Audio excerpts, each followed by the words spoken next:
Good evening. My name is Joe McCarthy. I'm Associate Dean at the Kennedy School and Director of the degree programs. I'd like to welcome you here this evening to the ARCO Forum. On one of the flyers that students distributed prior to this event, there appears the following quote from Robert F. Kennedy, which is certainly appropriate to this event here at the Kennedy School of Government. The quote is, "Each time a man stands up for an ideal, or strikes out against injustice, or acts to improve the lot of others, he sends a tiny ripple of hope, and those ripples build a current which can sweep down the mightiest walls of oppression and resistance." Our guest this evening is such an individual. He is the co-winner with Bishop Carlos Bello of the 1996 Nobel Peace Prize, perhaps the highest pinnacle of achievement in public life. He was awarded also the Gleitzman Foundation's International Activist Award in 1995.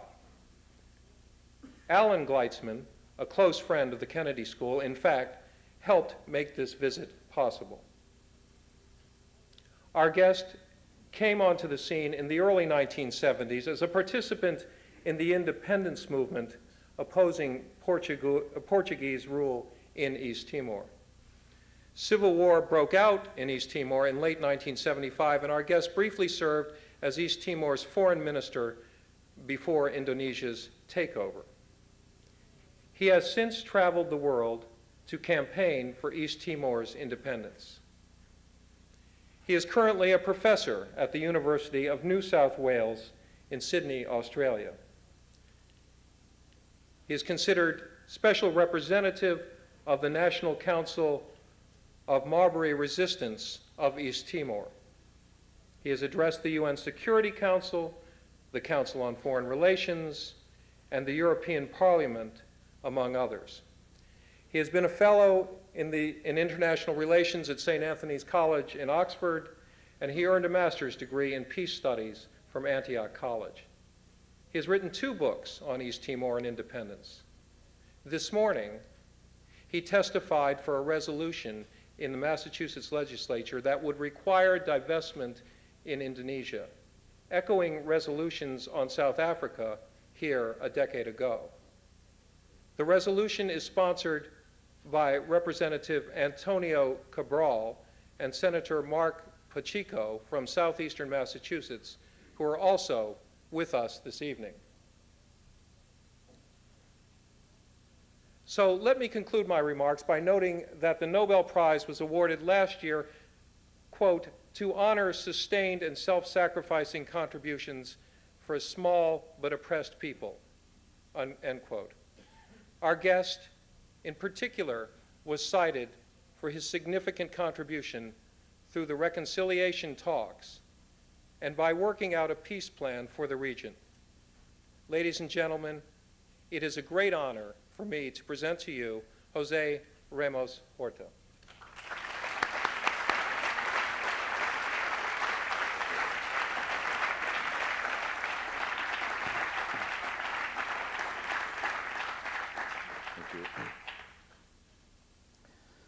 First, I would like to thank you very much for this honor, this opportunity to be here in such a prestigious institution, and in particular in front of an even more prestigious, enlightened audience. The Nobel Committee decision in October last year to award Bishop Bello, the head of Catholic Church of East Timor, was a worthy decision. Bishop Bello follows in the tradition of the Catholic Church of East Timor, of his predecessor, Don Martinho da Costa Lopes, for the courage, the integrity, the dignity that they always knew how to interpret as values of the people of East Timor for centuries. When, during World War II, the Japanese Imperial Army invaded East Timor, it was, and the international community abandoned East Timor, it was a Catholic Church that was there. And then after the war, following the devastation of East Timor, it was again the Catholic Church that built schools, health clinics for the East Timorese. And then, in '75, Indonesia invaded East Timor. The international community abandoned the people, and again it was a Catholic Church that stood there as the voice of the voiceless. So Bishop Bellu, yes, is a worthy recipient of the Nobel Peace Prize on behalf of the people of East Timor, on behalf of his priests, nuns, lay workers. As far as I'm concerned, never once in my life it occurred to me that one day I would be earning international recognition. That was never my concern or the concern of any of my colleagues who have been in the resistance for the past 21 years. Those who earn the right to this award are, in fact, the people of East Timor, the many tens of thousands who died, who gave their lives, those who are in prison, exiled, the thousands of victims of torture, and those who today are in East Timor in a far more difficult situation than myself abroad or any of my colleagues. But with my colleagues in the UDT leadership, there are the president of the East Timorese Democratic Union is here in the room, Mr. João Carescalão. I acknowledge him. There are many other of my colleagues from East Timor, and sometimes the situation is so difficult in East Timor that I wonder whether I should acknowledge them, whether I should praise them, because I've been told in the past by our friends, colleagues in East Timor, please don't praise us. You only create problems for us. So for those who are from East Timor, who live there and are in this room, I will not quote your name, but you know the deepest respect, admiration I have for your courage, for your tenacity in the country. The award went also to the Portuguese state, to the Portuguese people, to the Portuguese-speaking community, because at least for the past 10 years, it was the Portuguese government, the Portuguese people, who stood for the people of East Timor. Portugal did not fight only with Indonesia for the rights of people of East Timor. It had to deal with the United Kingdom, France, Germany, the European Union. It had to deal with the United States that spent more time putting pressure on Portugal, urging Portugal to stop, rather than putting pressure on the culprit of the conflict in East Timor, Indonesia. For us, we share the Nobel Peace Prize with the Portuguese-speaking community, with Angola, Cape Verde, Guinea-Bissau, Mozambique, São Tomé, Brazil, and Portugal. But also with the many thousands of our friends around the world, the Solidarity Movement. But also it was a tribute, not only to the people of East Timor, but to the Indonesian people themselves, because unfortunately, for too long, Indonesian people themselves are victims of the New Order regime. Hundreds of thousands died in 1965-66. Thousands died in exile, aged in exile, unable to go to their country of origin, to their villages, to their towns. Thousands were persecuted. Hundreds of thousands were put in prison over the years. And today, some of the best children of Indonesia are hunted like wild animals, like criminals. One of the greatest living writers in the world today, Pramoedya Nantatur, 1 million copies of his book sold abroad, not one sold in Indonesia. They are banned.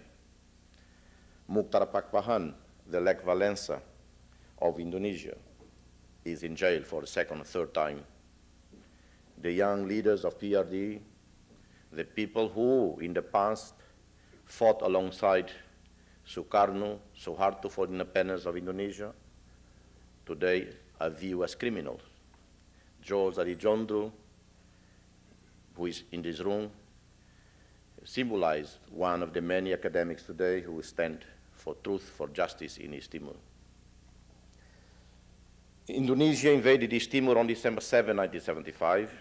That was the height of the Cold War, the post-Vietnam. You might recall a picture that made headlines in that period of an American helicopter trying to land on the rooftop of the US Embassy in Saigon.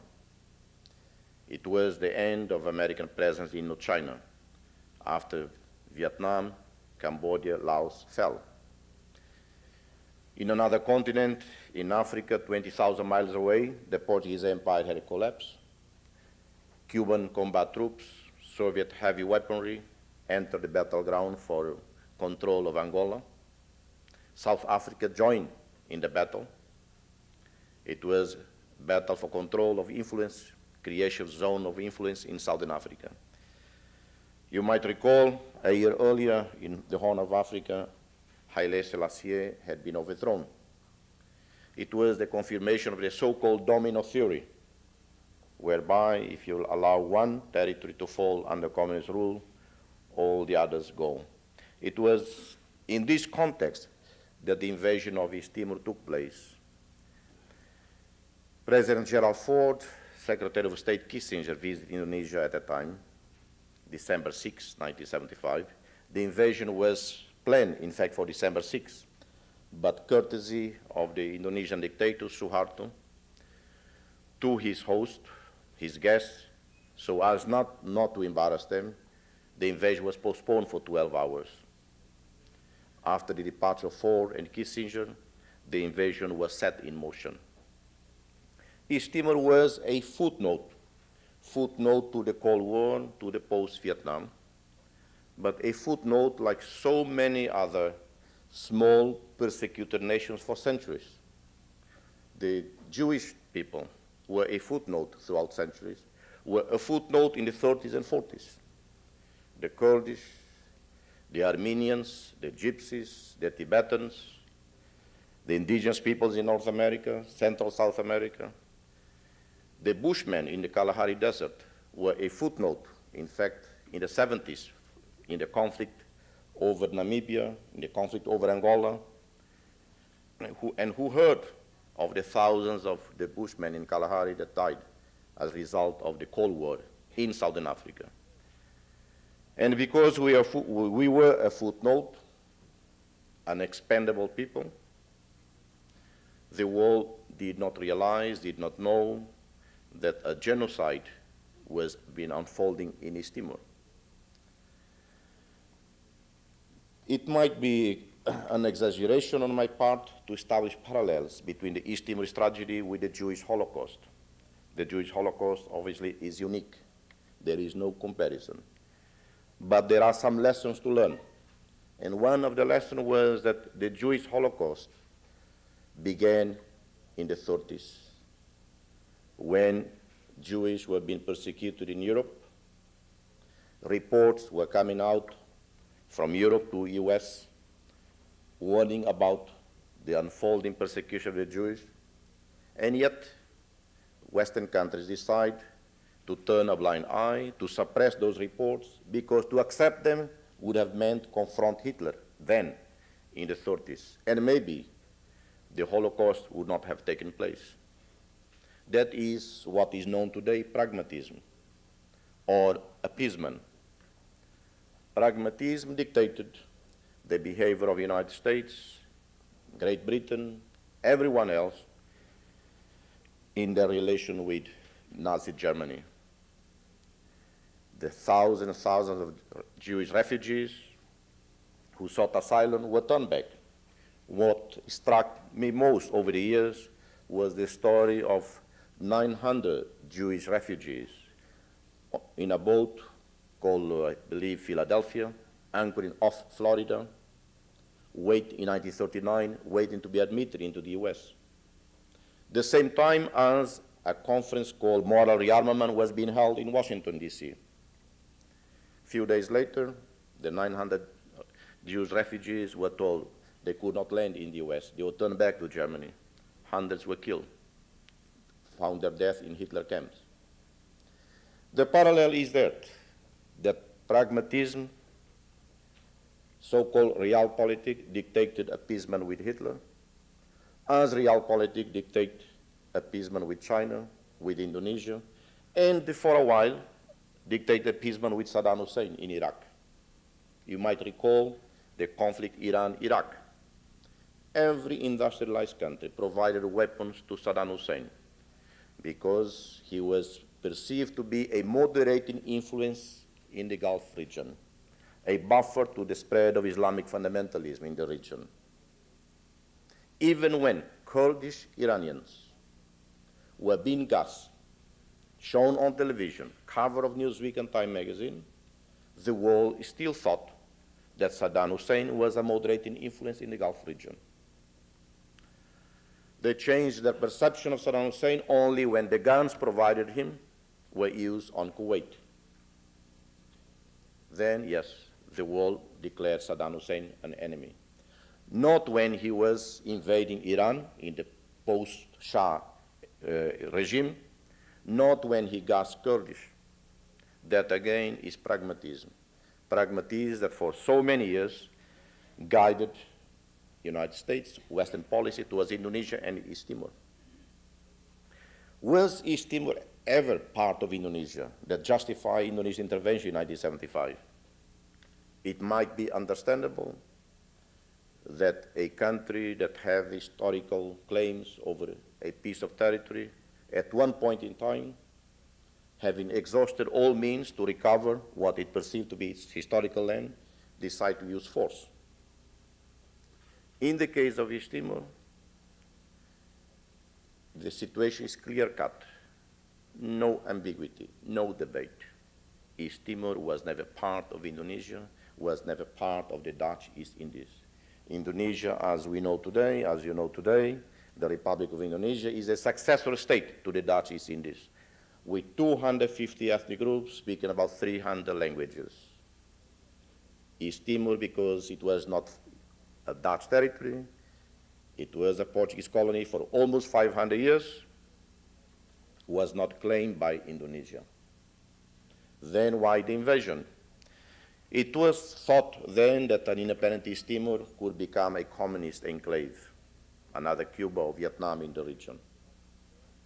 Or it was thought, and this argument is still repeated today, that an independent East Timor could set in motion the disintegration of the Republic of Indonesia, that an independent East Timor would encourage other groups in Indonesia to fight for independence. We refute these two arguments. One, yes, there was no danger whatsoever that an independent East Timor would fall under communist rule. I was in Indonesia in June '74, mandated by my organization. I think that's when I first met George Adijondro in Jakarta. I was cover of his magazine, Tempo, at the time, and had 3 meetings with Adam Malik, then Foreign Minister of Indonesia. And one thing I told him, an independent East Timor would immediately seek to join ASEAN. We would even have our diplomats trained in Indonesia. In retrospect, I don't know whether that was a good idea. I even proposed that future security forces of East Timor would be trained by Indonesia. Again, in retrospect, I don't think that would have been a good idea. But we made all these assurances to reassure Indonesia that an independent East Timor would not be a threat to the Republic of Indonesia. The scenario of disintegration, if that were to be logical, consistent, Indonesia would have been disintegrated by now when Papua New Guinea became independent in 1975. Papua New Guinea, with Irian Jaya, shared the island of New Guinea. Papua New Guinea has far greater influence on the other side of the island than East Timor on remote places like Aceh, Moluccas, or Sulawesi, or Kalimantan. Indonesia did disintegrate after the independence of Papua New Guinea. It is a so-called doomsday scenario that is very convenient today to repeat ad nauseum to Western leaders, because after the Balkans, after Soviet Union, certainly there are some fears. But again, so what? Soviet Union disintegrated. Does that mean the start of World War III? You have problems in Chechnya, Abkhazia, Georgia, but there has been, one would say, a remarkable end of empire. Remarkably peaceful end of an empire. World War III did not start. Armenia became independent, Kazakhstan, Georgia, so many of the republics became independent. What motivates Indonesia today? When a regime embarks on a military adventure, it must account to its people. It must explain to its people. What are the gains? When the United States went to Vietnam, there was a rationale. When Brezhnev ordered his troops into Afghanistan, there was a rationale. What is rational for Indonesia? Or what are the gains? 22 years almost after the invasion, the balance is the following. At least 5,000 Indonesian troops killed in East Timor. Thousands of widows. Hundreds of millions of dollars wasted into the war effort. Hundreds of millions of dollars allegedly invested in roads and bridges, infrastructures, gone into the pockets of Indonesian generals. Indonesian diplomatic stand has been severely embarrassed, jeopardized. 21 years after invasion, when the issue of East Timor should have ceased to be a diplomatic issue, it was a major embarrassment for Indonesia, for ASEAN, in the recent European Union ASEAN meeting in Singapore. I heard yesterday in Washington, D.C., someone in one of the panels saying that Indonesia never uses its muscles to put pressure on its neighbors. Well, you ask the Philippines. May 94, a group of innocent NGOs in the Philippines hosted a seminar on East Timor.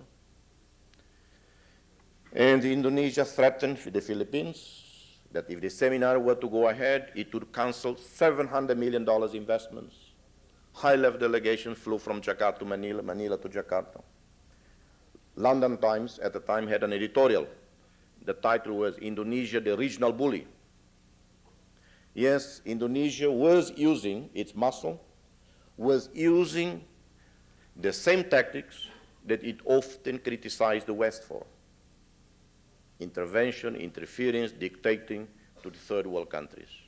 Indonesia, the President Non-Aligned Movement at the time, supposed leader of the South-South dialogue, South-South cooperation, was exercising diplomatic, political, economic gangsterism against Philippines, a country that has shown extraordinary courage, dignity in fighting the Marcos dictatorship, moving to a full-fledged democracy, that in spite of its limitations, its problems, has shown an example of how democracy and human rights are not a Western concept, but in fact are an Asian value, a human, universal value. Indonesia used that. These are the costs to Indonesia. For East Timor, Bishop Bellu, in a recent interview, he said in his own estimate, 250,000 people died in East Timor.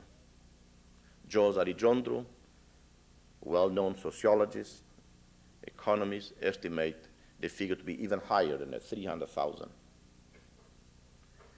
We hear a lot about developing a system, money poured into East Timor, but no one ever mentioned about the tens of millions of dollars looted from East Timor.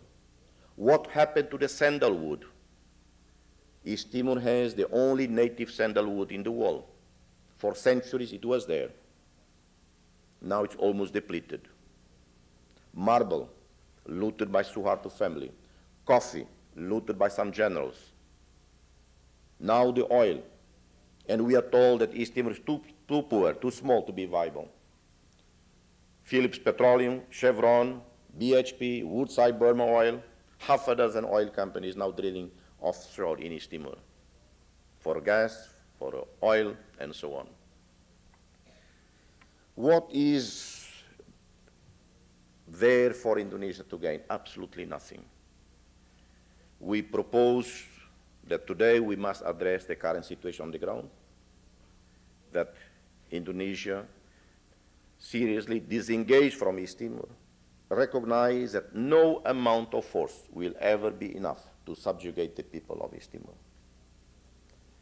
The people of East Timor survived 5 American presidents, survived Gerald Ford, Jimmy Carter, Reagan, Bush, and surviving Clinton.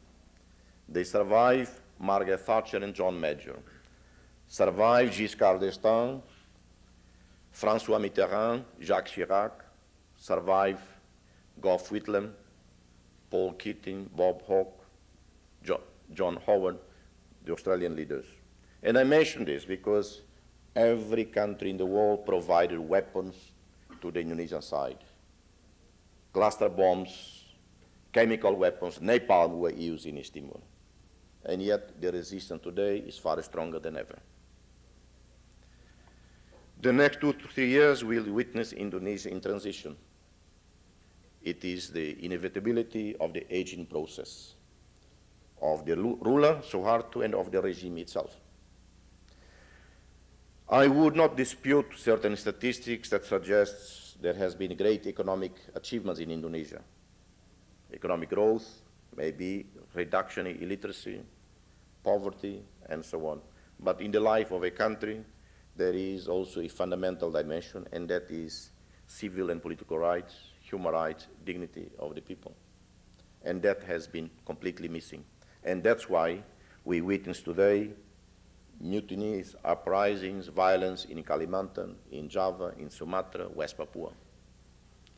Hundreds and hundreds of people are being killed in these regions of Indonesia because of social inequality, because of the repression. People are angry. They can no longer continue to resign to the brute force of the army. What are the strategic gains, interests of the United States? We understand that the United States is not a philanthropic institution. We understand that it must live, coexist with countries around the world. We understand as legitimate its economic interests. We understand also that even if it wished to enforce changes, drastic changes in East Timor or on the behavior in its army, it is constrained. But the United States could pursue a more positive neutrality in the East Timor conflict. Instead of supporting Indonesia blindly, it could first work seriously with the United Nations, with the Secretary General of the UN, Mr. Kofi Annan, who had just appointed a personal representative to deal with the problem of East Timor. It could appoint a special representative for East Timor, the US administration.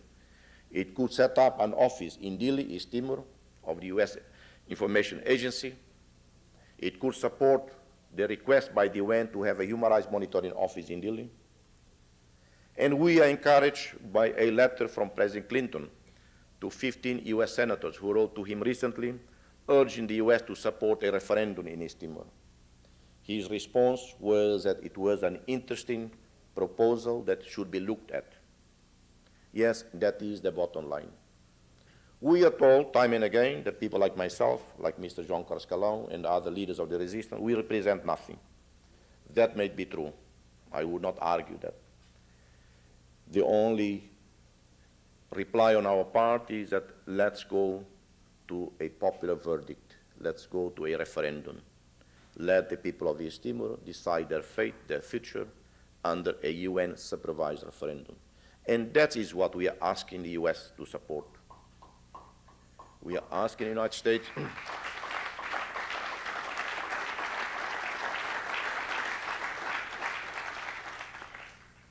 the US administration, this administration, must be credited, and I believe I'm saying so in all fairness, that it has done more for East Timor than any previous administration and or any other industrialized country.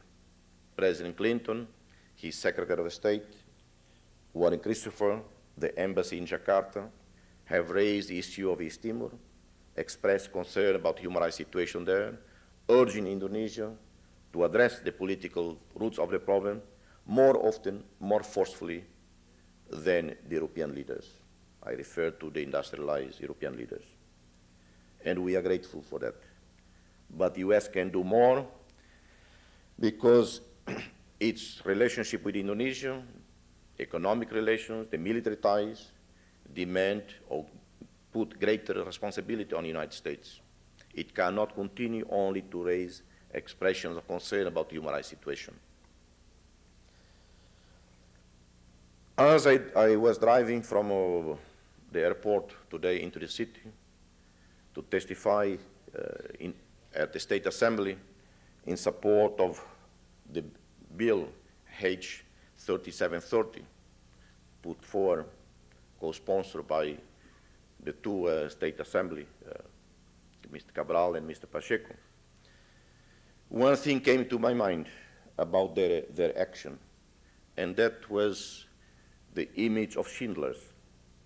In the film Schindler's List, we see a German industrialist doing his little to save thousands of lives under far more difficult circumstances. Yes, the two assemblymen, the two representatives, are the Schindler of East Timor.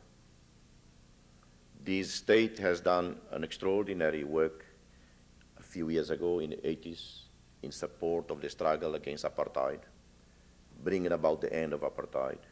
In September last year, I was in South Africa and met with President Mandela.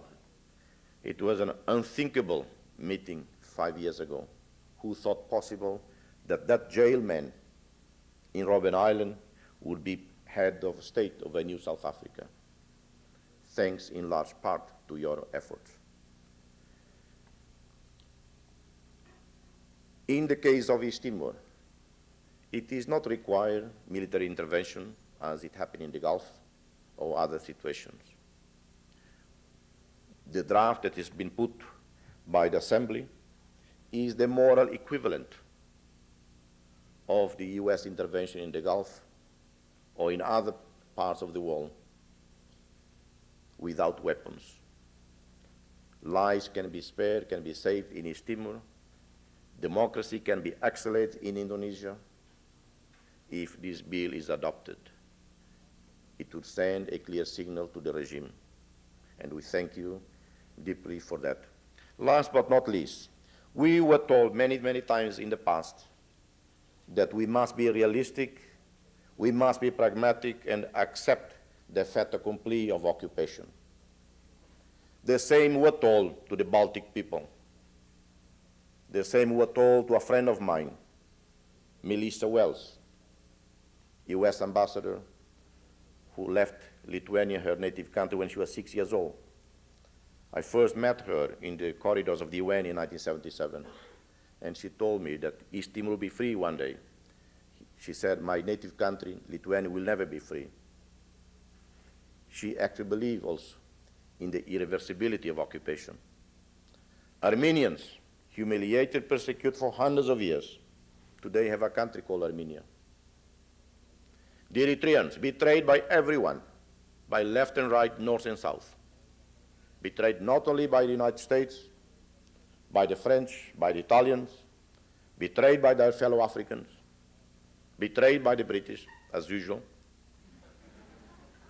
And today there is a proudest country called Eritrea. Please, the practitioners, the theoreticians of pragmatism, of realpolitik, of realism, please give up on these essays. I wish to repeat to you a story, my favorite one. Many of my colleagues have heard it so many times. And that is when I was driving one day from the city of Nyon in Switzerland to Geneva to attend yet another almost futile exercise in the UN Commission of Human Rights. 8 in the morning, I tuned in to the ever loyal, reliable BBC, the only good thing the British ever invented. The news came off the airwaves of BBC about the drama, the story of a Soviet cosmonaut. He had gone into space a few months earlier. His country was called Soviet Union. His passport was valid, stamped with a powerful seal of the Soviet Communist Party. After several months in one of those record-breaking missions in space, he turned that morning, February 91, he turned the spacecraft back to Earth. The news came from Moscow. Comrade, don't come back. Your country no longer exists. That was the news, and that was reality. That was not science fiction. I thought at that moment, maybe even BBC, at least this time, for the first time, it is exaggerating. No, it was true. They advised him to circle the Earth a few more times until they would sort out what to do with him in Moscow.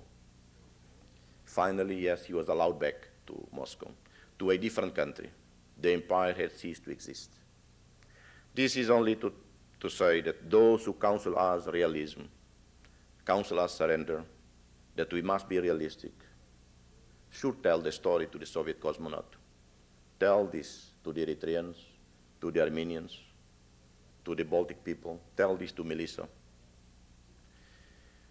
Whether the U.S. is going to change its policies or not, we hope it does. Yesterday, I had a meeting in the State Department. For the first time in many years, in 20 years, I was warmly received, effusively congratulated by senior officials in the State Department. They were very kind, very warm, very sincere. And I believe that there is a new chapter in our relationship with the U.S. administration. I believe that the Clinton administration can build upon the good things it has done in the last few years and help towards creating a new independent East Timor that will be in the best interest of Indonesia, in the best interest of our neighbors, Australia, New Zealand, in the best strategic interest of the United States. I thank you, and we're quite happy to answer your question.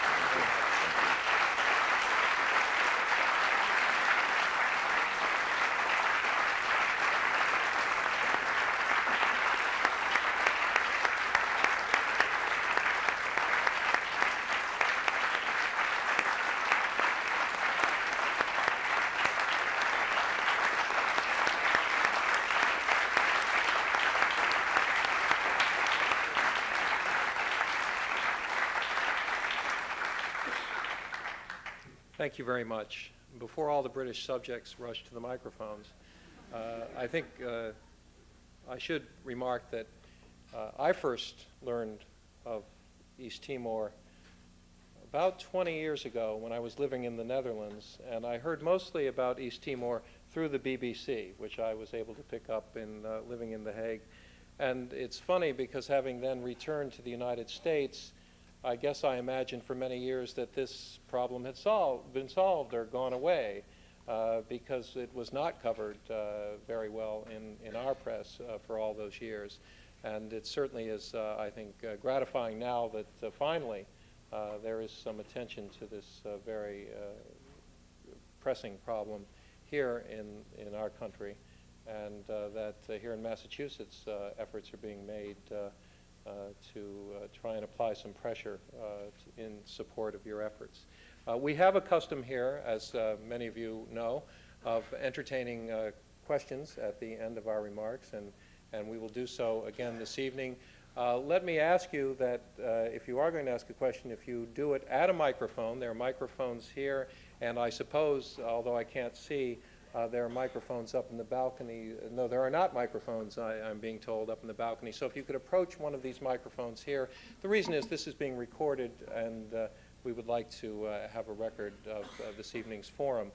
If you would identify yourself before you ask the question, and please keep it to a question, not a statement. My name is James Williamson, and I've worked for several years with the East Timor Action Network. And thanks to your work in keeping this issue alive, I think largely thanks for your powerful words, and congratulations on the prize to you and to the people of East Timor. My question is, I guess, about, oh, by the way, in passing, I think the coverage, I was really struck by, at least my impression was that the coverage of your receiving the Peace Prize seemed somewhat diminished in this country, and that was my impression, and I'm sorry that was the case. We could speculate as to why that might be. My question is about what I think is a kind of dirty little secret that maybe we don't want to talk about here tonight, which is the extent of the relationship between various institutions in the Boston area, educational institutions, with Indonesia. Fletcher School of International Law and Diplomacy has a nice auditorium paid for in part by the Republic of Indonesia. Harvard's Institute for International Development has very close ties to Indonesia. I wonder what you might say to people who are used to that kind of environment of working, kind of accepting of Indonesia, what kinds of things you might say to people who do this kind of work, who work in these institutes, that might open their hearts and their minds beyond what you've already said to the important issues you've spoken about tonight. Well, I'm certainly not aware, not familiar in details with whatever relationship certain institutions in the United States have with Indonesia. I don't know whether even with the Indonesian government or with private monies in Indonesia.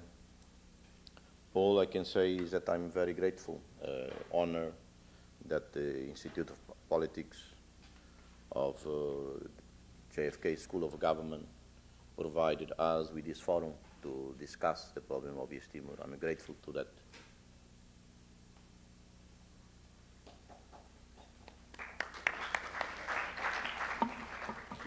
Alan Benjamin, could you explain if there have been any changes in policy regarding Australia and New Zealand in the last few years? Thank you. In the case of New Zealand, I believe there is a significant shift in its position. I was in New Zealand recently and met with the Foreign Minister, Mr. Don McKinnon, a most wonderful man, very caring. And his government, like Australia, like United States, once considered that the occupation of East Timor by Indonesia is irreversible. Now the New Zealand government says that consistent with its support for the efforts of the UN Secretary General of the UN in finding a just, comprehensive, and internationally acceptable solution to the problem of East Timor, it no longer considers that policy to be valid in the sense that it is irreversible. This is New Zealand's position today. Myself and Mr. João Cascalão, we met with the Australian Foreign Minister just about a week and a half ago. We did not detect any change in its policies, but I also believe that Australia itself will be compelled by its own interest to rethink the entire policies in regard to East Timor. In Australia today, the support for East Timor does not come only from students, trade unions, and NGOs. An overwhelming number of the business community in Australia today call for Indonesia withdrawal from East Timor.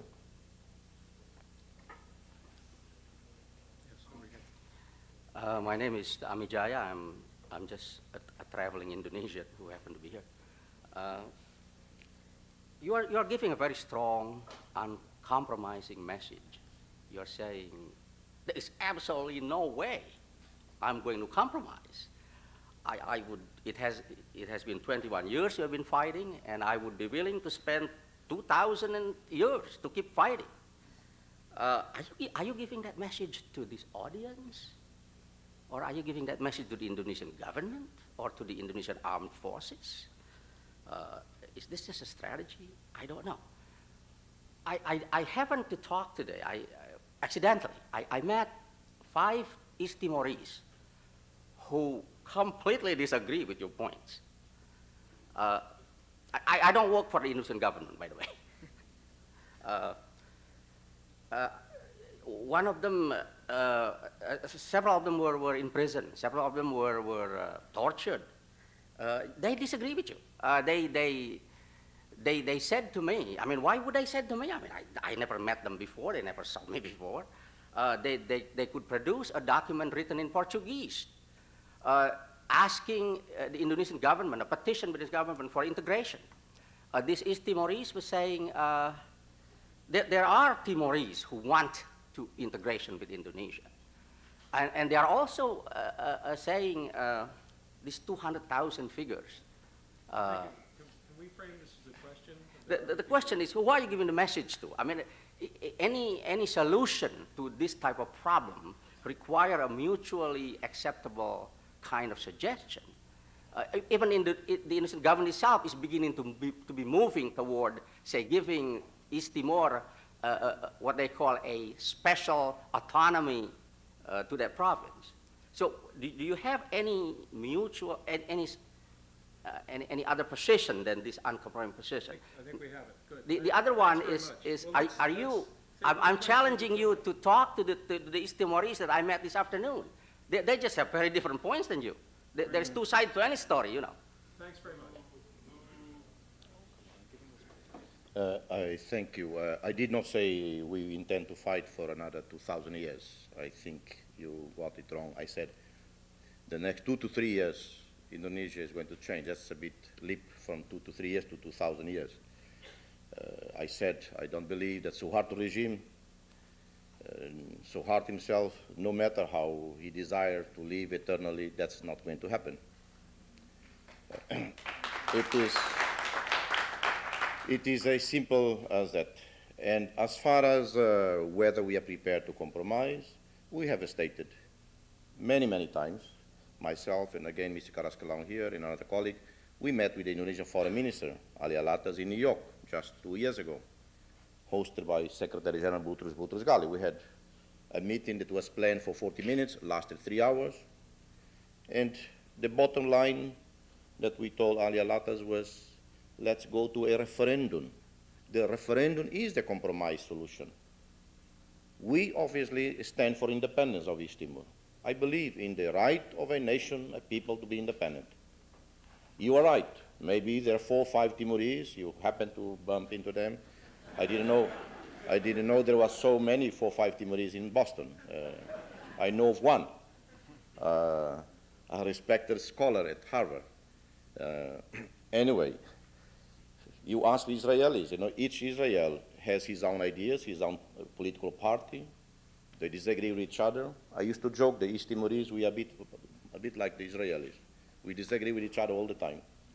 But there is one thing, this profound identity of East Timorese, like this profound identity of the Israeli, the Jewish, or you can mention any other name, Palestinian, Tibetans, and so on. That is what Indonesia failed to understand. The soul, the mind of the East Timorese. You can talk to 5 East Timorese, you being Indonesian, they don't know you because they just bump into you, they'll tell you what you want to listen. But that's not what even the closest alleged collaborators of Indonesia tell us. We have a relationship of complicity that you fail to understand. But the compromise solution is precisely that. I might be totally wrong. Maybe you're right. Only 2 or 3 or 4 of us agree with independence for East Timor. The best alternative, after 22 years, we too, the East Timorese side, my organization, we were wrong with certain things that happened in 75, 74, 76. Indonesia is not only party to blame. Let's go to a referendum under UN supervision, and let's decide this issue. If the people of East Timor, in such a condition, vote for integration with Indonesia, I would be quite happy to return here, if I'm invited, to say yes, the people of East Timor accept integration, and what I told you was all wrong, was all lies, and I apologize.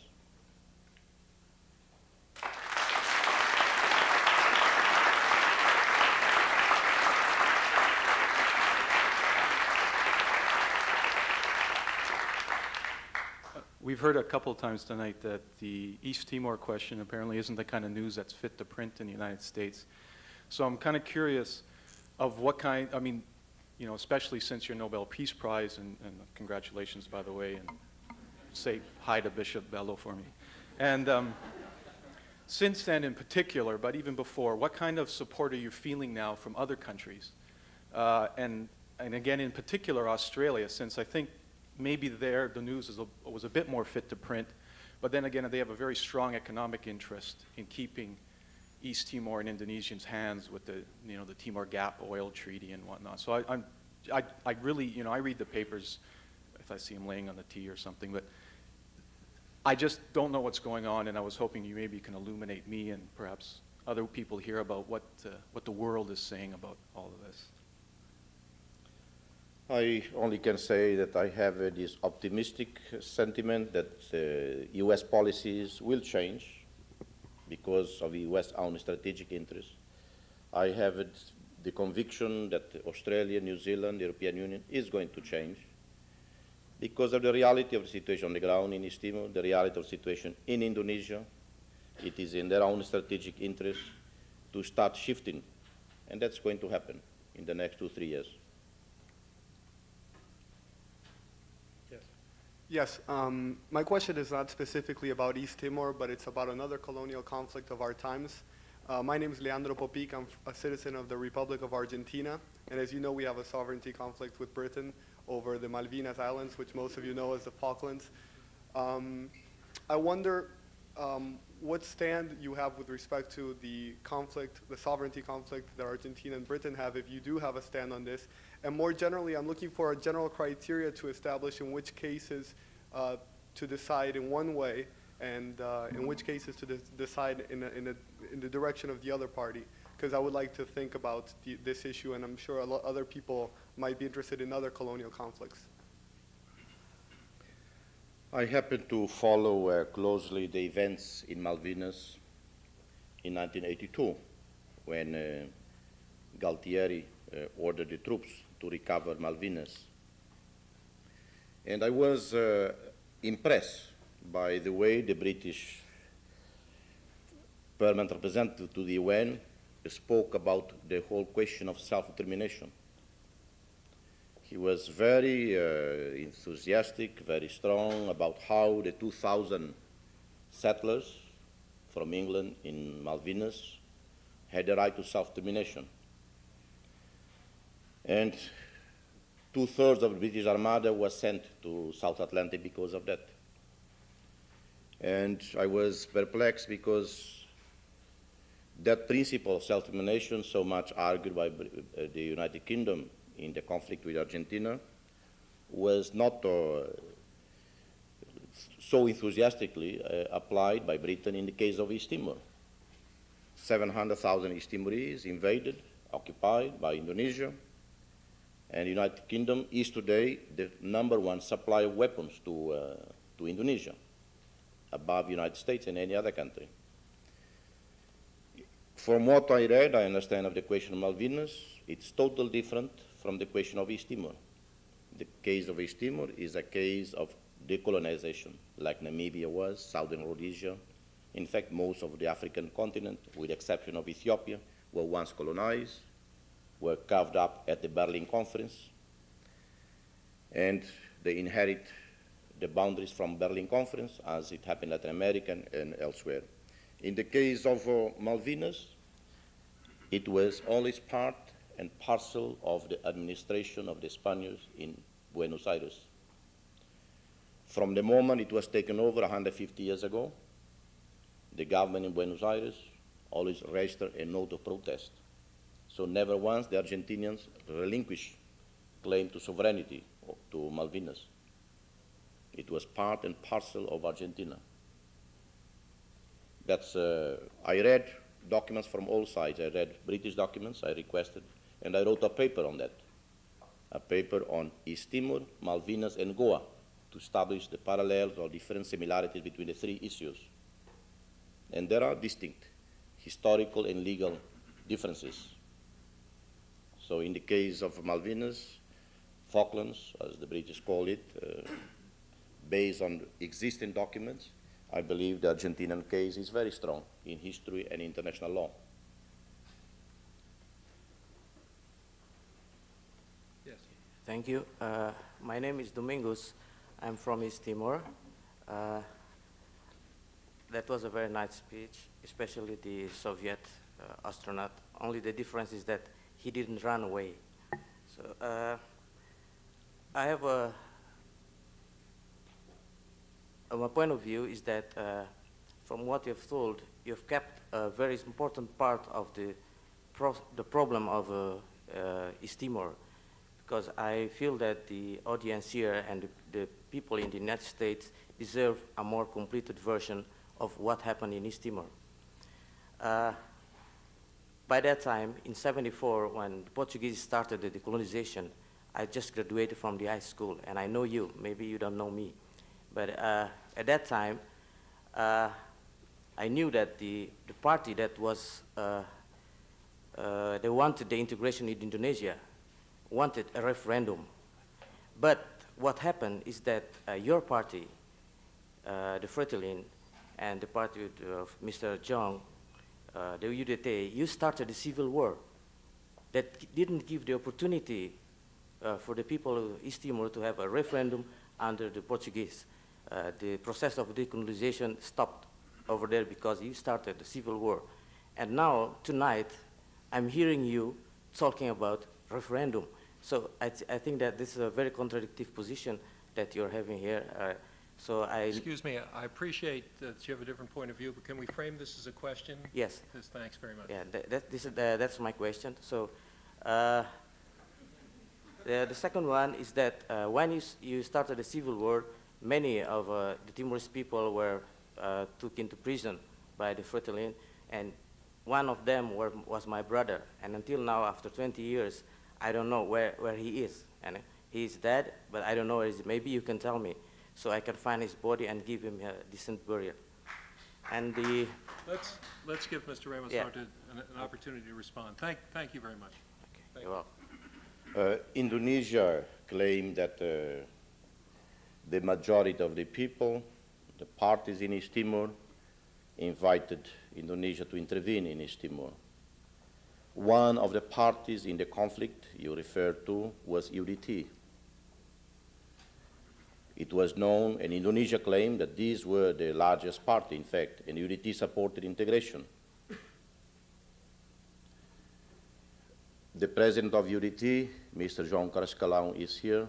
Maybe you'd like, because UDT party was mentioned, would Mr. João Carrascalão confirm or deny that UDT ever supported or requested Indonesian intervention in East Timor? Excuse me, that's not my question. My question is that by that time you didn't want referendum, but tonight you're talking about referendum. So I think you've switched the position from non-referendum to referendum. Can you give me an explanation for that? That is not. Maybe because you lost the war and now you feel that you need a referendum. That is not true. Fretilin and UDT all wanted a referendum, and Portugal had planned a referendum for October '76 in East Timor. In the process of decolonization, like it happened anywhere, it happened in New Caledonia during the French rule, and many other places, there are ups and downs. There are disagreements between the parties. Fretilin had disagreements with UDT, UDT with Fretilin, with Apodeti. There were disagreements between the East Timorese leaders with the Portuguese authorities, as it happened in so many other situations. Yes, civil strife took place in East Timor, but it is absolutely untrue that parties in East Timor did not want a referendum. Indonesia intervened on December 7, 1975, 3 months after the civil strife in East Timor. The civil strike took place August 75. Excuse me. In September, Can I finish? Fretilin was in control of all East Can I Timor. You finish? proclaimed that. So why didn't you make referendum on October? You have a question? Yes. My name is Adam Camby. I'm a student at Loyola University, Chicago. My question to you, sir, is your position on the advancements that have taken place in East Timor since Indonesian integration. Can you give credit to Indonesia? Do you give credit to Indonesia? Such advancements are the increase of from 3 doctors and 2 hospitals to around 11 hospitals and over 330 village clinics. Also, the increase in literacy rate from before integration 10% to now around 90%. And a construction of over 800 schools. Do you and can you give credit to Indonesia? How do you feel about that? Maybe, I don't know whether I could ask George Adijondro, who has done thorough study. He's an Indonesian economist, sociologist, widely respected, did research in East Timor.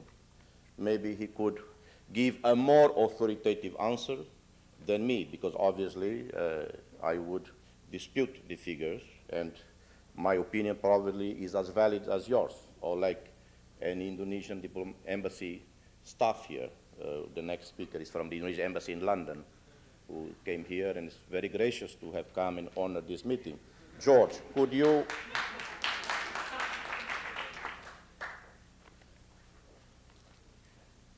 I think what always is missing in the cost-benefit ratio of the Indonesian occupation of East Timor is the one-sidedness.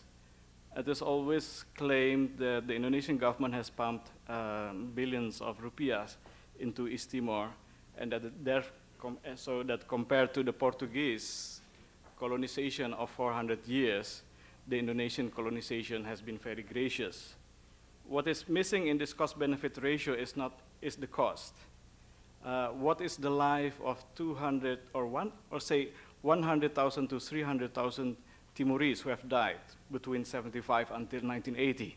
Can those dead bodies be healed, be resurrected by all those clinics built by Indonesia? I think they can't. Also, there are reports, even Indonesian press, that the hospitals, when they were first taken over by the Indonesian occupation troops, the equipment of those hospitals were taken back by the soldiers to Indonesia. There are also reports in the Indonesian press, even in the parliamentaria, the Indonesian National Parliament press, that a lot of Timorese nurses were out of job. Then there are reports in the Indonesian press about the differential between the price of coffee in West Timor and in East Timor. In West Timor, there's a free market. In East Timor, it is controlled by the military. The price of coffee in West Timor is 3 times, or was 3 times the price of coffee in East Timor. So you can say that the East Timorese, ironically, subsidize their own genocide with the price of coffee. Can you compensate that with building hospitals and clinics? Thank you very much.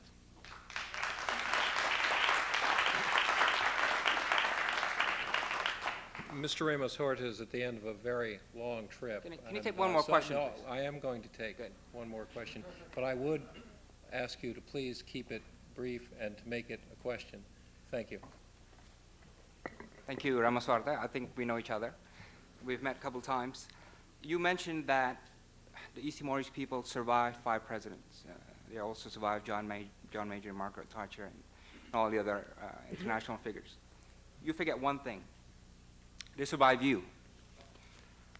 You claim to be for self-determination and referendum. And you know that many people in East Timor would not buy your message.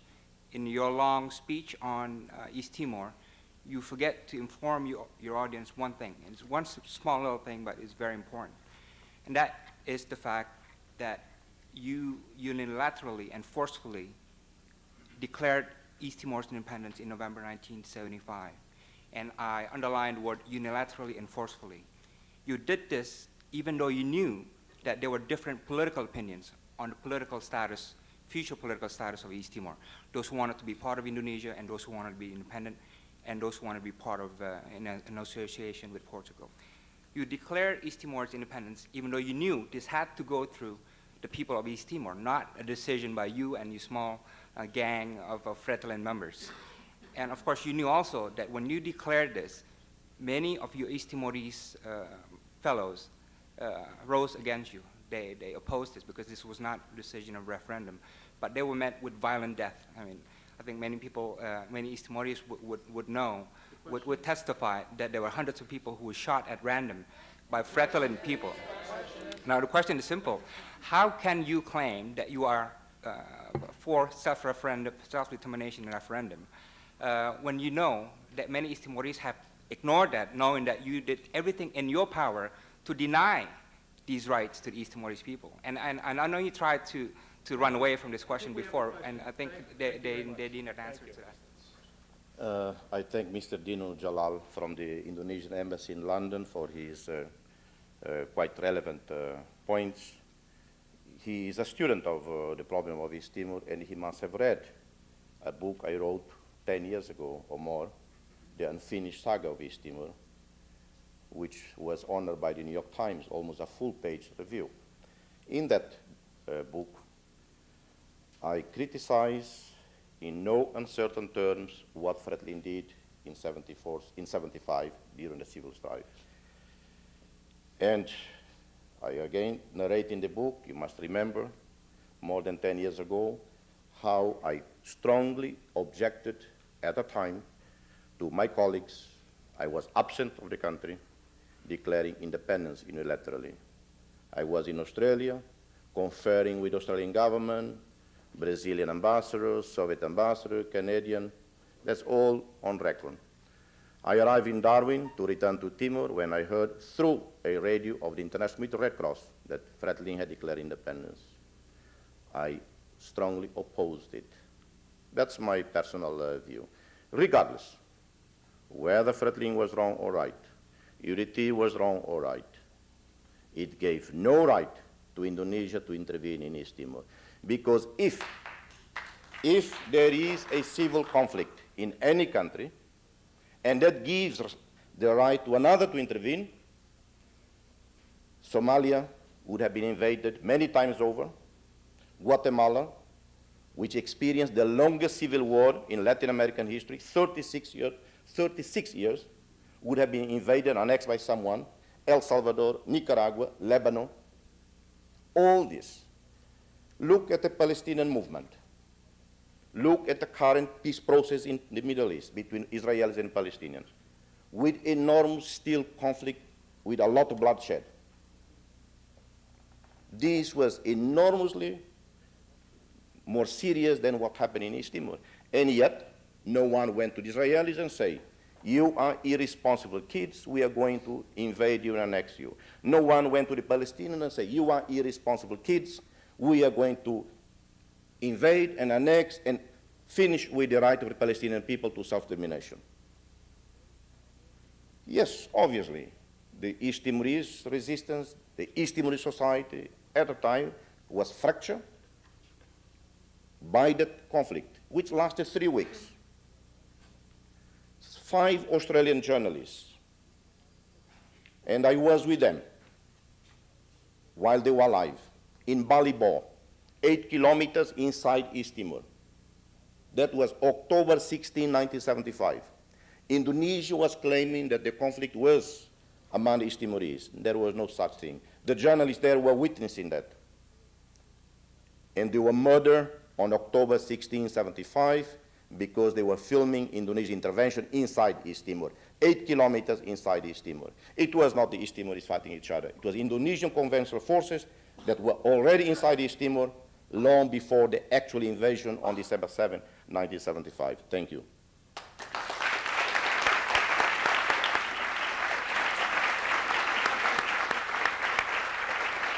Thank you. Thank you for your questions. I'm afraid that that has to be the last question, and join me again in thanking Mr. Ramos Horta for honoring us this evening. Thank you very much. Thank you so much. It's been a pleasure.